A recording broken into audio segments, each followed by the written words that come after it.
अस्सलाम वालेकुम। आज के इस वीडियो में हम सिलेबस डिस्कशन करेंगे। सिर्फ डिस्कशन ही नहीं, इंशाल्लाह हम सिलेबस एनालाइज करेंगे। एनालाइज किसे कहते हैं?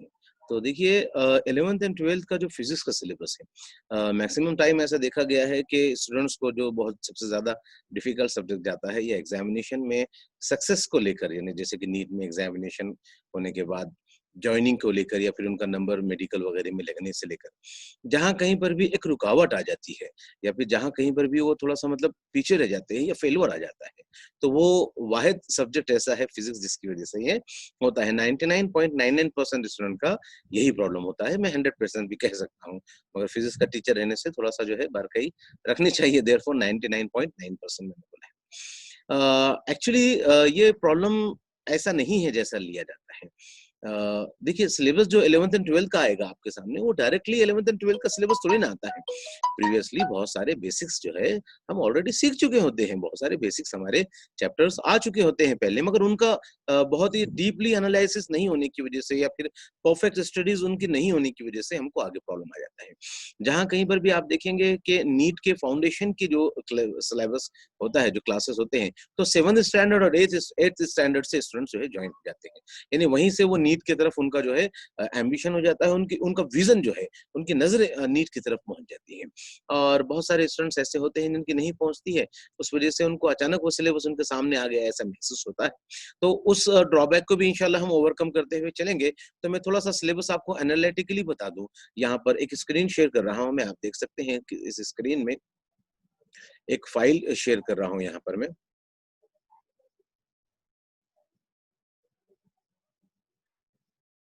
ठीक है, ये फ़ाइल आप देख सकते हैं, यहाँ पर एक स्क्रीन पर एक फ़ाइल आई है हमारे सामने, है ना? इस फ़ाइल को आप देखेंगे कंप्लीटली, तो ये जो है एक सिलेबस है, फ़िज़िक्स इस सब्जेक्ट का मैंने यहाँ पर सिलेबस ये आपके सामने लेकर आया हूँ।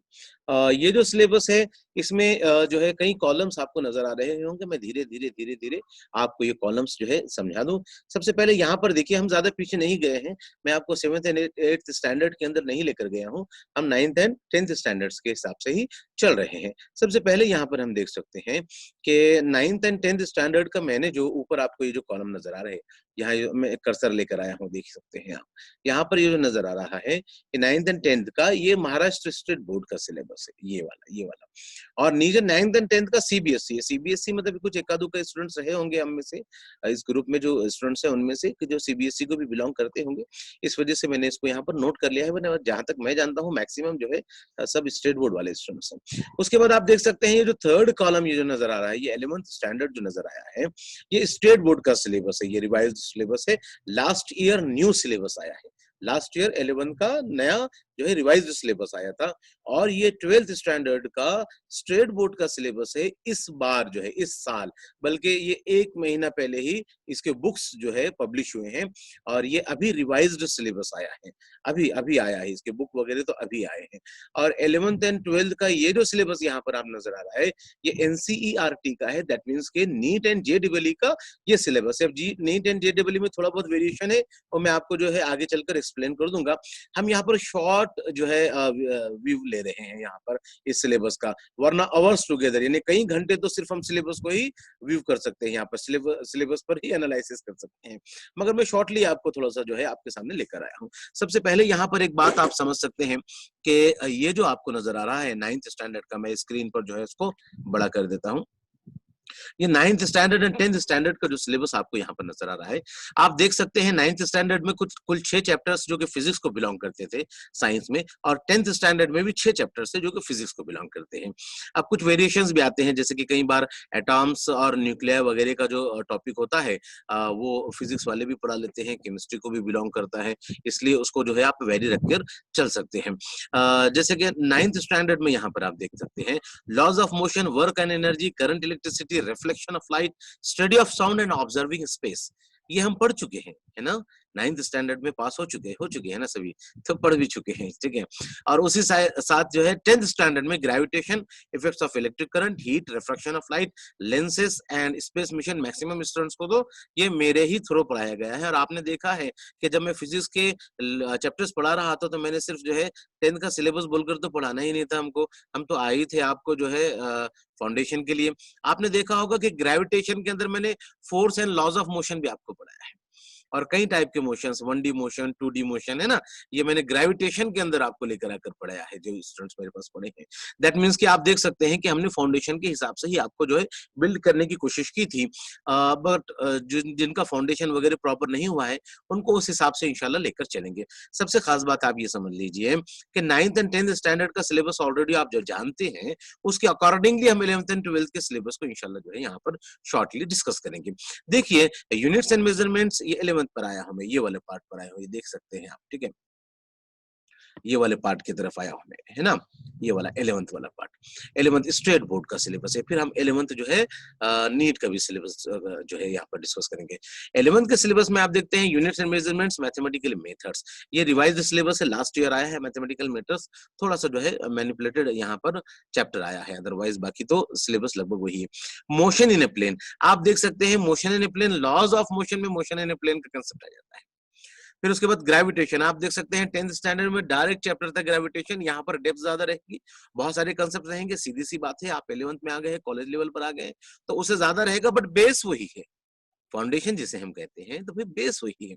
Mechanical properties of sides of solids and thermal properties of matter, इन दोनों को जो है इन दोनों कंसेप्ट को आप डायरेक्टली यहाँ पर अगर नहीं भी कहीं फिट करना चाहते हैं, वैसे हीट वगैरह में आप बहुत सारी चीजें उसके अंदर देख सकते हैं, अदरवाइज जो है आप डायरेक्टली लेकर आएंगे, डायरेक्टली एसोसिएट कर सकते हैं, साउंड को एसोसिएट कर सकते हैं आप स्टडी ऑफ साउंड से, है ना, स्टडी ऑफ साउंड है, बल्कि बल्कि यहाँ पर भी आप देखिए 9th स्टैंडर्ड में सीबीएसई में भी आपको साउंड नजर आ रहा है।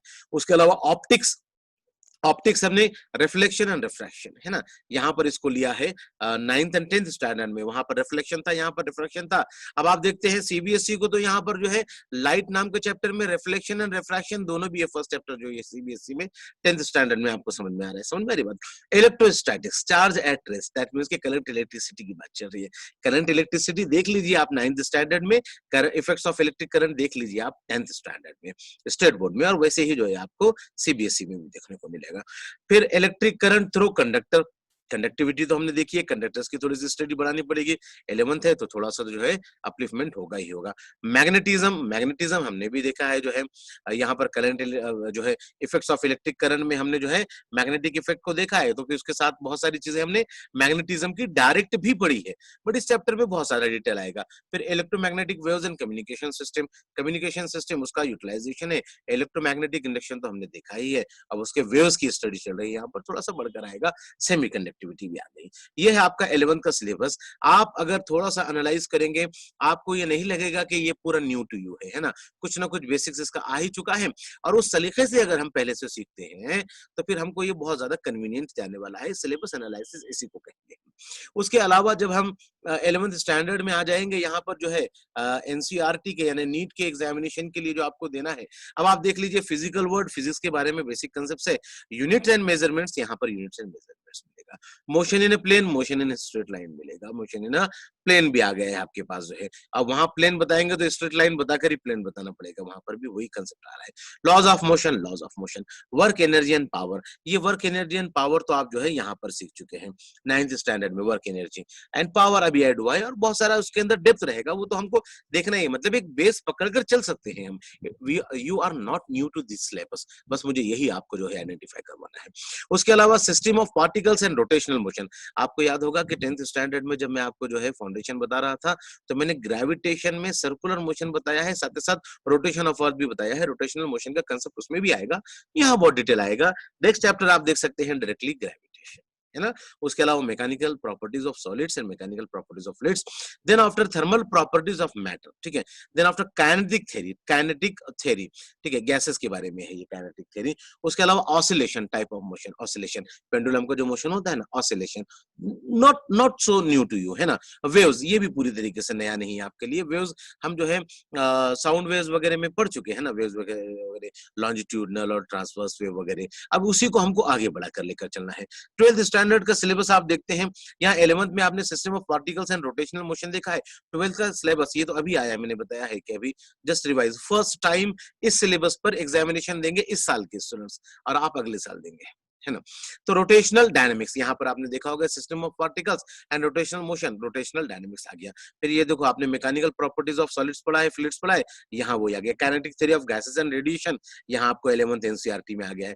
थर्मोडायनेमिक्स, ऑसिलेशंस, यहाँ डायरेक्ट चैप्टर आया है। Superposition of waves and wave optics, ठीक है ना, ये तो दोनों भी वेव से रिलेटेड। यहाँ electrostatics direct chapter belong. Current electricity 10th में पढ़ चुका है, 11th में इसी का फर्स्ट वाला पार्ट है आपको इलेक्ट्रोस्टैटिक्स, आगे करंट इलेक्ट्रिसिटी यानी इलेक्ट्रोस्टैटिक्स यानी चार्ज एंड रेस्ट, और ये करंट इलेक्ट्रिसिटी यानी मूविंग चार्ज आ गया है आपको, है ना, मूविंग इलेक्ट्रॉन्स आ गया है। फिर magnetic fields due to electric current, यानी वही कंसेप्ट आ गया, मैग्नेटिक फील्ड ड्यू टू, हमने करंट इलेक्ट्रिसिटी के जो है इफेक्ट्स ऑफ इलेक्ट्रिक करंट में पढ़ा है, मैग्नेटिक फील्ड बनता है जो है electric current. Magnetic material, electromagnetic induction, आपने 10th स्टैंडर्ड में इसको एज ए पॉइंट समझकर पढ़ा था, एज ए पॉइंट लेकर पढ़ा था जो है चैप्टर में आपके इफेक्ट्स ऑफ इलेक्ट्रिक करंट में।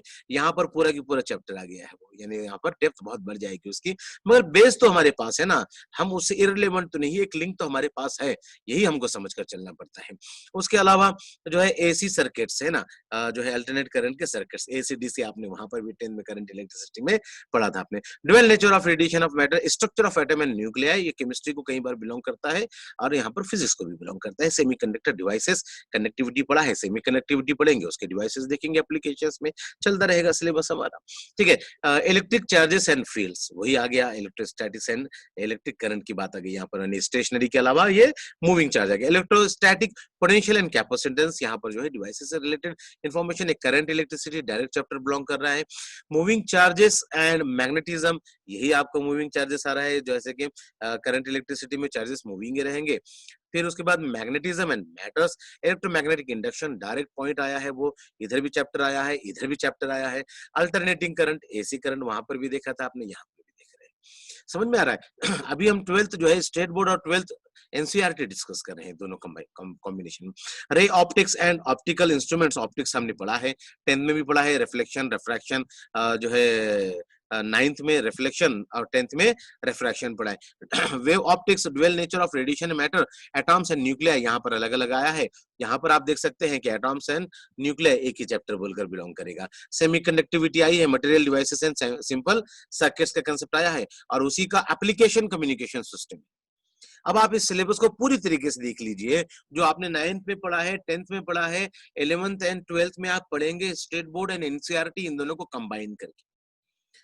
अब मैंने जो है, ये तो सिलेबस हो गया है हमारा एज अ होल, मैंने स्पेशली जो है कौन से स्टूडेंट ने कौन से स्टैंडर्ड में कौन सा चैप्टर ऑलरेडी ओवरव्यू किया है, उस अकॉर्डिंगली एक 11th एंड 12th का सिलेबस डिजाइन किया है। अब आप देख सकते हैं 11th में यहाँ पर जो है स्टेट बोर्ड में 14 चैप्टर्स है, 12th में जो है 16 चैप्टर्स है, दोनों मिलाकर हो गए 30 चैप्टर्स।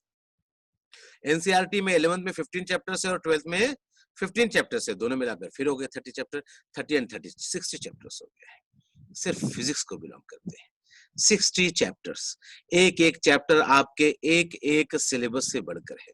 आपको याद होगा जो स्टूडेंट्स को मैंने पढ़ाया है, मैंने आपसे कहा था कि ये एक चैप्टर को आपने डेप्थ में पढ़ना, आपके 10th स्टैंडर्ड के ये 5-6 चैप्टर्स को कंप्लीट करने से भी जो है ज्यादा रहेगा। तो समझ लीजिए कि 60 चैप्टर्स आपको जो है फिजिक्स में स्टेट बोर्ड और एनसीईआरटी, स्टेट बोर्ड भी तो देना ही पड़ेगा ना, ऐसा तो नहीं कि 12th का आप एग्जामिनेशन नहीं देंगे बोर्ड का और मेडिकल का आपका नंबर लग जाएगा, ग्रुपिंग वगैरह तो वहां पे कंपलसरी है, समझ में आ रही है बात आपके। तो ये दोनों 60 चैप्टर्स, अब देखिए बहुत सारे चैप्टर्स कॉमन है, तो इसको 60 बनाकर रखने की जरूरत नहीं है, तो इस हिसाब से मैंने एक जो है पर्सनली एक सिलेबस डिजाइन किया है। तो उसके बाद जब आगे हम बढ़ेंगे तो इंशाल्लाह आगे उस जो है डिजाइंड सिलेबस को हम डिस्कशन करेंगे कि हम किस सीक्वेंस में इसको लर्न करने वाले इजीएस्ट वे में लेकर चलेंगे। कोई भी नई चीज जब हम स्टार्ट करेंगे तो कभी ऐसा नहीं लगेगा कि ये हमारे लिए न्यू हो, उसका प्रीवियस किसी न किसी बैकग्राउंड से हम इंशाल्लाह अटैच होते हुए चलेंगे। और सबसे खास बात आप ये समझ लीजिए कि mathematics is the language of physics, मैं हमेशा कहता हूँ, आप में से काफी स्टूडेंट्स जानते हैं। तो वो बेसिक मैथमेटिक्स जो फिजिक्स के लिए कंपलसरी है, हमने उसका भी एक सिलेबस डिजाइन करके रखा है, साइमल्टेनियसली हमको वो भी लेना पड़ेगा, ये भी लेना पड़ेगा। तो ये सिलेबस एनालिसिस है, मैं ग्रुप में इंशाल्लाह जो है इसका पीडीएफ भी शेयर कर दूंगा, आप लोग जो है इसका पीडीएफ भी अपने पास रख सकते हैं। किसी के पास फिलहाल प्रिंटर वगैरह है तो प्रिंट भी निकाल लीजिए। ये सिलेबस एनालाइज आप भी जो है बाद में आराम से बैठकर ये सब वीडियो देखने के बाद इसको फिर से एनालाइज कीजिए, सोचिए, डिसाइड कीजिए कि आपको कितना पढ़ना है, कैसे-कैसे पढ़ना है। मैंने बताया है आपको, वीडियो लेक्चर्स भी रहेगा, इसी टाइप से रहेगा। मैं बोर्ड पर भी आपको इंशाल्लाह वीडियो लेक्चर्स में समझाऊँगा और ऐसे जो है स्क्रीन पर बैठकर भी जो है कुछ नोट्स वगैरह या कुछ जो है न्यूमेरिकल्स वगैरह ऐसे शो करके आपको यहाँ का यहाँ भी नोट्स और फिर बोर्ड वगैरह सब शेयर कर सकते हैं हम। ये सब चीज़ें डायरेक्टली शेयर करके भी जो है मैं आपके साथ जो है इंशाल्लाह डिस्कस करूँगा, ठीक है? तो मिलते हैं इंशाल्लाह नेक्स्ट वीडियो के लिए मिलते हैं इंशाल्लाह। अभी इस वीडियो को आप गौर से देखिए और उसकी डिटेल देखिए, ठीक है? चलिए जब तक के लिए अस्सलाम वालेकुम।